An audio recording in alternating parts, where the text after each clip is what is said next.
नमस्कार, आप देख रहे हैं कैपिटल एक्सप्रेस और मैं हूं आपके साथ मानवी ठाकुर। आज की कुछ खास खबरें। उफनती क्षिप्रा नदी में कार गिरने से बड़ा हादसा हुआ है। इस दुर्घटना में 3 पुलिस कर्मियों की मौत हो गई।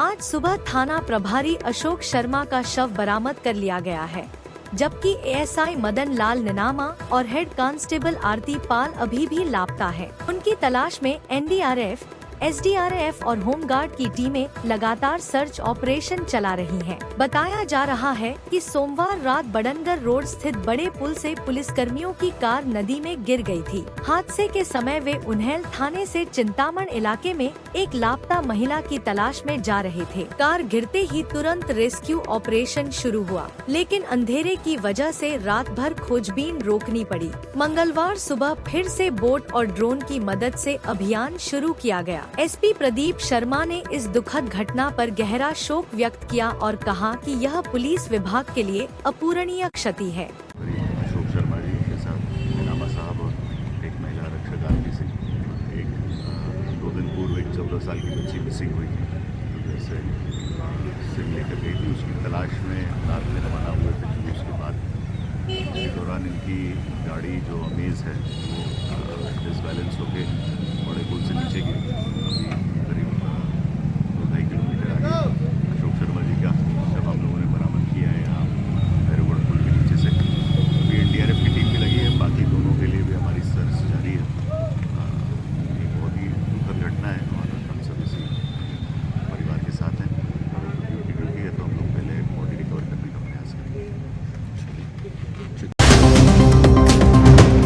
पनागर थाना क्षेत्र के रैपुरा गांव में 25 वर्षीय नवविवाहिता की संदिग्ध परिस्थितियों में मौत हो गई। महिला की शादी इसी साल मई महीने में अंकित पटेल से हुई थी। परिजनों ने गंभीर आरोप लगाते हुए कहा है कि उनकी बेटी की हत्या की गई है। मृतका की बहन कीर्ति पटेल ने बताया कि विवाह से पहले दोनों के बीच प्रेम संबंध थे और समाज की सहमति से शादी हुई थी। शनिवार को ससुराल वालों ने फोन कर बताया कि महिला की तबीयत खराब है और मेडिकल आ जाओ, लेकिन जब भाई अस्पताल पहुंचा तो बहन की मौत हो चुकी थी। इस मामले में परिजनों की शिकायत पर पुलिस ने मर्ग कायम कर जांच शुरू कर दी है। थाना प्रभारी विपिन ताम्रकार का कहना है कि शव का पीएम कराया जा रहा है और रिपोर्ट आने के बाद ही मौत की असली वजह सामने आएगी।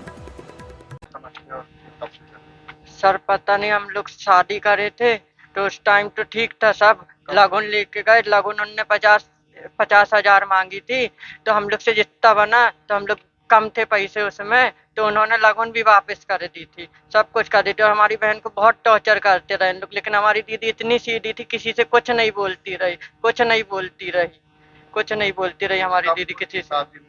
13 मई की हुई थी सर, अभी 3 महीने नहीं हुए हमारी बहन को, और इन लोग ने हमसे छीन लिया। बेचारी ने उसने कुछ नहीं बिगाड़ा रहा सर, उसका मुंह ऐसा बंद करे कि उसने कुछ बताया भी नहीं। क्या नाम था और कहाँ पे शादी? उसका नाम महिमा था, उसकी शादी रैपुरा में हुई थी, शनि मंदिर के पास। अंकित पटेल। और उसका पूरी बॉडी नीली पड़ी थी सर। उसके 2 दिन पहले हम लोग मिलने गए जब अच्छी थी, और आज पता चल रहा कि उसको 2 दिन पहले खून निकला, लेकिन इन्होंने कुछ नहीं बताया, कुछ ना फोन करा ना कुछ बताया, बस यही बोले कि ठीक है। मैं मिलके भी आया तो ऐसा कुछ वो नहीं लगा, और दूसरे दिन आया तो इधर मेडिकल में आके देखा तो तब भी इन्होंने इन्फॉर्म नहीं करा। मेडिकल आ गए, 3 घंटे हो गए इधर पे, कुछ इन्फॉर्म नहीं करे। इतना ही बस बोला इन्होंने कि आ जाओ, दीदी का ट्रीटमेंट चल रहा है, बस। और मैं इधर आके देखा तो कैजुअलिटी के पास स्ट्रेचर में लेटी थी और खत्म हो गई थी, और पूरी बॉडी नीली पड़ी थी, कुछ नहीं दिख रहा था। साहिल कुशवाहा। जैसे एक तो फोन पे बात नहीं करने देते थे, अगर कोई फोन लगाए तो उनकी सास का कहना था जब तक खाना पीना ना बन जाए जब तक कोई बात नहीं होगी। बिल्कुल बात नहीं करने देते थे हमारी लड़की को। और दूसरी बात, लगन गई न लगन लौटाए, जो बात थी तो खुल के करते ना, तुरंत पे लगन क्यों लौटाए 4 के सामने? एक तो हम लोग की बेइज्जती, और दूसरी बात जब हमारा लड़का गया देखने के लिए तो 1 दिन पहले ठीक थी, ये सिर्फ खांसी और सर्दी थी। अचानक में ऐसा क्या हो गया कि एक रात में हमारी लड़की खत्म हो गई? और दूसरी बात, इन लोगों ने खबर नहीं दी हम लोग को, बॉडी नीली पड़ी। हमारा तो कहना है कि हमारी लड़की के साथ कुछ ना कुछ किया गया है, और हमको तो बिल्कुल न्याय चाहिए। मारने पीटने के हर चीज के निशान दिख रहे हैं हमको। तो मैं इधर उधर सब जगह ले गए। हमारी तो एक लड़की थी ना, वो चली गई। मैं चाची हूँ उनकी, ये मम्मी है। ये तो अपना होश गवा बैठी हैं। आज बताओ हम लोग क्या करें? हमको तो न्याय चाहिए, हमारी लड़की के प्रति न्याय चाहिए हमको। और इनकी ना सास घर में है, ना देवर घर में है, ना नंद घर में। कौन व्यक्ति ऐसा है कि अपनी बहू को छोड़ के और कहीं और चला जाए? घर में कितने लोग हैं? उनके घर में 2 भाई थे और मैं गई थी तो 3 हो गए थे और सास ससुर थे, 5 लोग थे। और जो नंदा थी तो वो आई होंगी, हम लोग को तो खबरें नहीं। और दूसरी बात, पाटन से जब इनने अपनी नंदोई को फोन, इनकी नंद के यहाँ फोन गए, उन लोग आ गए। क्या हम लोग तिवारी खेड़ा में हम लोग को फोन नहीं जा सकता रहा?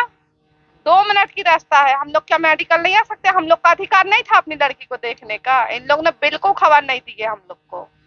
जब मृत हो गई है, जब लड़के के पास फोन आया, ये देखने गया, तब पता चला कि लड़की हमारी मृत है। आपका नाम? किरण कुशवाहा, मैं उसकी चाची हूँ। कहाँ की रहने वाली? तिवारी खेड़ा, नई बस्ती, हनुमान मंदिर के पास।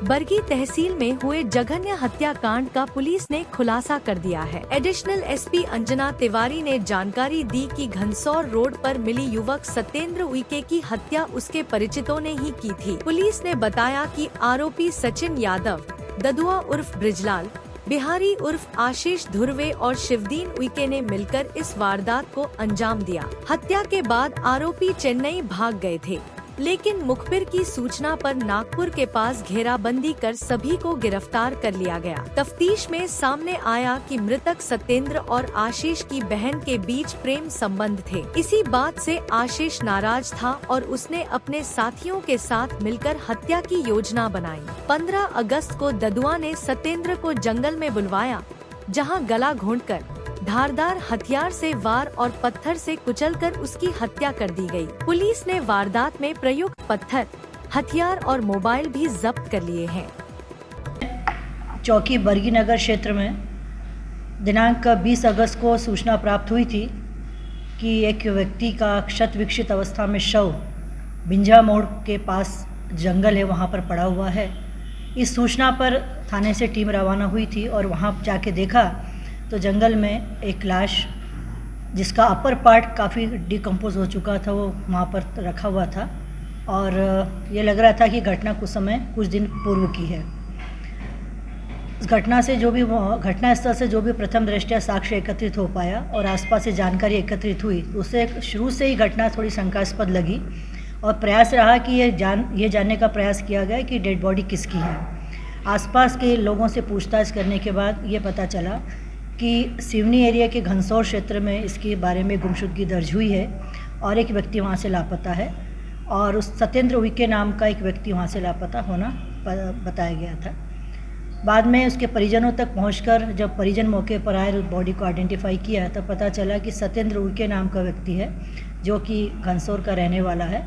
वो अपने मित्रों के साथ 15 अगस्त को वहाँ से घर से निकला था और उसके बाद घर नहीं पहुँचा, जिसकी गुमशुदगी घनसौर में पंजीबद्ध कराई गई थी। मौके से जो भी साक्ष्य एकत्रित हुआ और जो संदेहियों के बारे में पता चला कि किन लोगों के साथ ये घर से रवाना हुआ था और वापस नहीं आया, तो उसमें 2 नाम सामने आए थे, सचिन यादव और ददुआ का।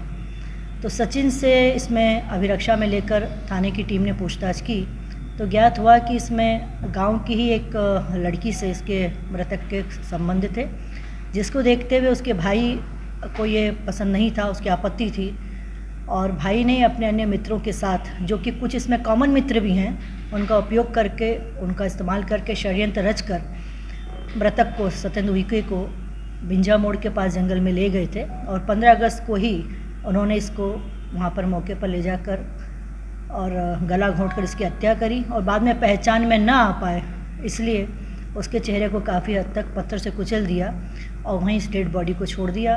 क्योंकि बरसात का समय था और लंबी अवधि तक वहाँ रखा रहा। 20 तारीख को ये पता चला तो 4-5 दिनों में जो शव था उसका अपर पार्ट काफ़ी हद तक डिकम्पोज हो चुका था और बाद में वहाँ पर मौके पर छोड़ के फरार हो गए थे। क्योंकि घटना बड़ी महत्वपूर्ण थी, ब्लाइंड मर्डर था, इसलिए इसमें पुलिस अधीक्षक महोदय के द्वारा टीम गठित की गई, जिसमें कि थाना बरगी के थाना प्रभारी CSP साहब श्री मिश्रा जी और इनकी पूरी के नेतृत्व में एक टीम गठित की गई और साइबर सेल के स्टाफ को भी इसमें लगाया गया और सभी ने इसमें काफ़ी मेहनत करके संदेह कत्ल का खुलासा बहुत कम समय में कर लिया और हाल फिलहाल इसमें 4 आरोपी पकड़ लिए गए हैं और 1 आरोपी इसमें फरार है। मध्य प्रदेश में ओबीसी आरक्षण को लेकर नया विवाद खड़ा हो गया है। परशुराम सेवा संगठन के प्रदेश अध्यक्ष सुनील पांडे ने राज्य सरकार द्वारा ओबीसी आरक्षण 27% तक बढ़ाने के फैसले को चुनौती देने का निर्णय लिया है। उन्होंने कहा कि यह कदम सुप्रीम कोर्ट द्वारा तय की गई 50% आरक्षण की सीमा का उल्लंघन है। पांडे का तर्क है कि आरक्षण का मूल उद्देश्य सामाजिक न्याय सुनिश्चित करना है, लेकिन सीमा का उल्लंघन करने से अन्य वर्गों के साथ अन्याय होगा। सुनील पांडे का कहना है कि संगठन जल्द ही इस मामले में सुप्रीम कोर्ट का दरवाजा खटखटाएगा ताकि सभी वर्गों को समान न्याय मिल सके। सर आपका नाम? मेरा नाम सहेंद्र सिंह दीक्षित है, श्री राजपूत करणी सेना प्रदेश अध्यक्ष मध्य प्रदेश। सर ओबीसी और सवर्णों के बीच में क्या अंतर महसूस करते हैं आप आरक्षण को लेकर? देखिए, मैं आपको बताऊं, ओबीसी हो कि श्रवण हो कि एसटी एससी हो, मैं किसी के बीच में कोई डिफरेंशिएट नहीं कर रहा हूं। मैं आपको एक चीज कहना चाहता हूं कि बाबा साहब के सिद्धांतों पे चलो, बाबा साहब के विचारों पे चलो, और भारत देश हमेशा से संविधान के लिए जाना जाता है, उस पे चलो। तो देखिए, डिफरेंशिएट तो कहीं नहीं होगा।